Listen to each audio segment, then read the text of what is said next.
The Federal Reserve is considering a digital dollar.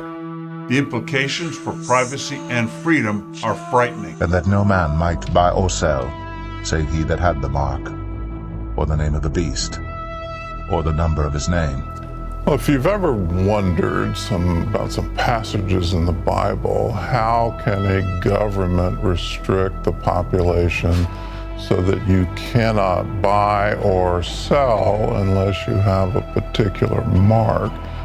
Well, this is the answer. This is an Omega Watchman Media Group production. The views expressed on this channel are those of the video's creator, and not those of YouTube, Google, their staff, and/or affiliates. YouTube, Google, their staff, and/or affiliates shall not be held liable for the views, expressions, and comments made on this channel. Due to the mature nature of this content, language, and depth, viewer discretion is advised. For what shall it profit a man if he shall gain the whole world and lose his own soul? 1694, the Bank of England became the first public bank to regularly issue banknotes as an alternative to coins as a means of payment. 3 centuries later, it's primarily tasked with maintaining price stability, much like any other central bank across the world. But these cautious institutions are now buzzing with talk of a revolutionary concept, a form of money you cannot see: central bank digital currencies. Europeans could soon lose their financial freedom. That's because the European Central Bank, or ECB, has been rushing to roll out its digital euro, which could be approved as soon as this year. Hello, I'm Steve Forbes, and this is What's Ahead, where you get the insights you need to better navigate these turbulent times. Central banks around the world are examining whether they should create digital currencies. China is gradually enrolling one already. Japan may launch a digital yen by 2026. India is moving ahead in this front. The Federal Reserve is on the bandwagon here. Central bank digital money is ominous. The downside of governments being able to track digitally every single product or service you buy and sell is chilling. This is where China's headed. Well, China is pushing ahead into a cashless society. It's creating a new digital currency to replace paper money and coins. It will also give the Communist Party total knowledge of how the Chinese people are spending their money. And that opens the door for unprecedented government control. This is an Omega Watchman Media Group production. And Florida signs a bill banning digital currency in the Sunshine State in a move to keep the government out of Americans' finances. Here's One America's Nathaniel Manor. Today's the 12th, right?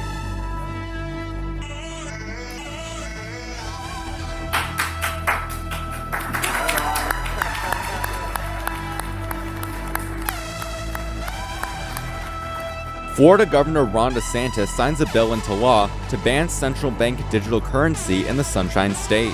Speaking at a press conference Friday, DeSantis explained how the bill, HB 7049, protects Floridians' money from the Federal Reserve.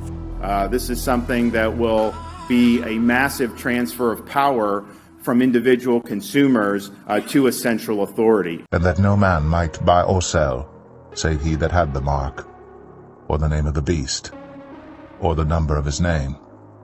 They'll always have excuses like fighting crime or combating tax cheating.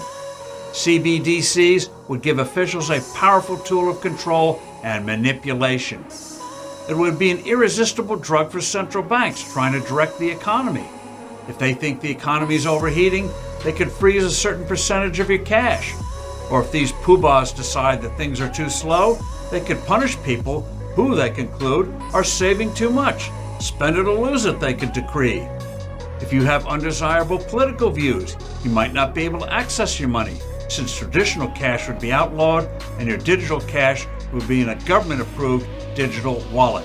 Which means if you are a human rights activist or a Christian, authorities can now use this new technology to punish you if you engage in activities they consider anti-government. This technological ability is something that the government has never had before. It always had to go to companies to say, okay, cut off this person. I'm pleased to join you at the FedNow Early Adopter Workshop. With the technical testing phase of the FedNow service kicking off in mid-September, I want to particularly thank you the early adopters for the important investments you're making to prepare for the day when the FedNow service goes live. Together, we'll be ready to launch the FedNow service between May and July of 2023. Together, we'll be ready to launch the FedNow service between May and July of 2023. Bringing this innovative core instant payments infrastructure to financial institutions of every size across America.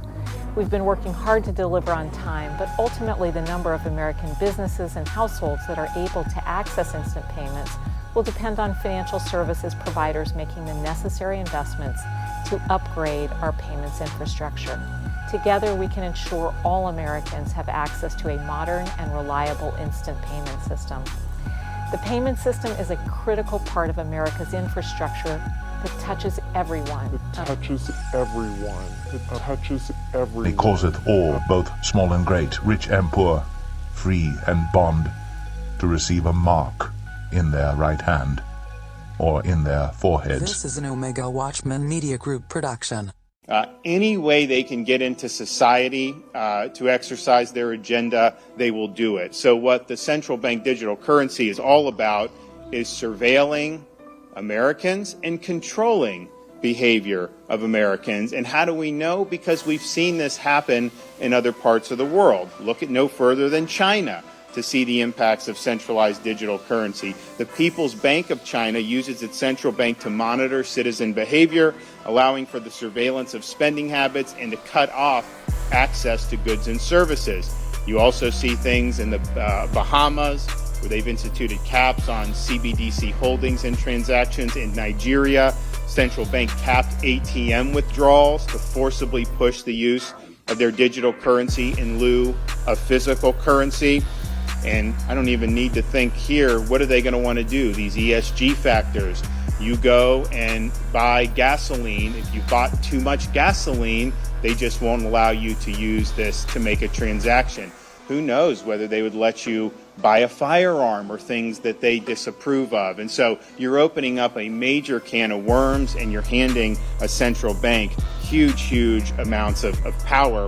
And they will use that power. I think if we've seen anything over the last 4 or 5 years is if they can do their agenda, they will do their agenda in any way that they can. I mean, just think about some of the stuff that's happened with the whole banking situation. You know, the deposits are protected by law up to $250,000. Above that, it's not protected. Congress never changed that law, and yet somehow the administration, the Fed, the Treasury, they're removing that cap for some of these banks. And so the law is not really going to be an impediment to them if they can get the central bank digital currency. They will use that in ways that benefit their agenda. And if we can get a groundswell of states to say, no, we are not going to turn over this power to you. I mean, look, ultimately, cash is king. I mean, if you can hold it in your hand, you have power over that. The minute it's all digitized, somebody else is going to have control over that. And it's just a question of, are they going to let you live your life?